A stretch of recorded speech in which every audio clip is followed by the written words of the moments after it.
ശ്രീ മാധവൻ കിഴക്കേടത്താണ് അത് രചിച്ചത്. ഞാൻ സംഗീതം ചെയ്ത് ആരംഭിക്കാൻ ശ്രമിക്കുകയാണ് ഉണ്ടായത്. കണ്ണൊഴിഞ്ഞു കാത്തിടുന്ന കാളിമേഘരൂപിണി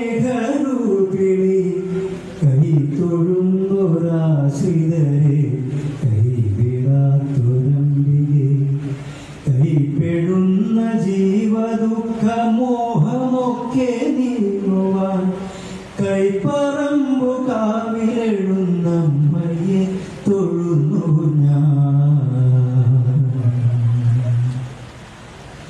ഇന്ദുകാന്തധാരയിൽ നിറഞ്ഞ മന്ദഹാസവും താരകങ്ങൾ മിന്നിടുന്ന സുന്ദരാംഗഹാരവും കണ്ടുണർന്നു നിത്യവും മനസ്സു ശുദ്ധമായിടാൻ കൈപ്പറമ്പു കാവിൽ വാഴും ദേവിയെ നമിപ്പൂ ഞാൻ.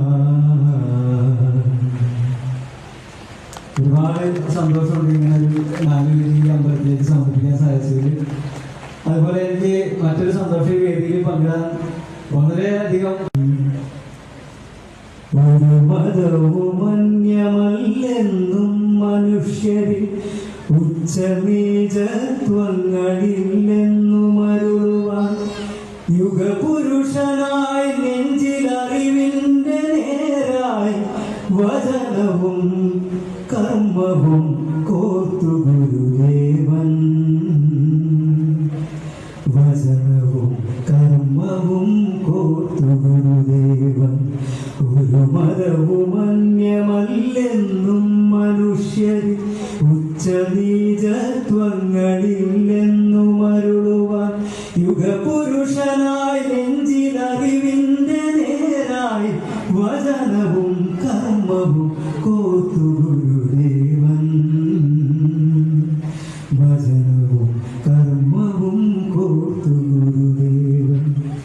നീരും നിറന്ന നിലാവും കനൽ കാറ്റുമിട ചേർന്ന സാക്ഷാൽ ചിദംബരം കണ്ടവൻ നാഗക്കടലിന്റെ നടുവേ നടന്നുകൊണ്ടരികിലേക്കണയുന്നു ശ്രീ ഗുരുദേവൻ.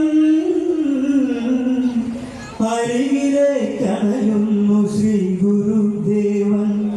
ഒരു മതവും അന്യമല്ലെന്നും മനുഷ്യരിൽ ഉച്ചനീചത്വങ്ങളില്ലെന്നും അരുളുവാൻ യുഗപുരുഷനായി നെഞ്ചിലറിവിന്റെ നേരായി വചനവും കർമ്മവും കോർത്തു ഗുരുദേവൻ.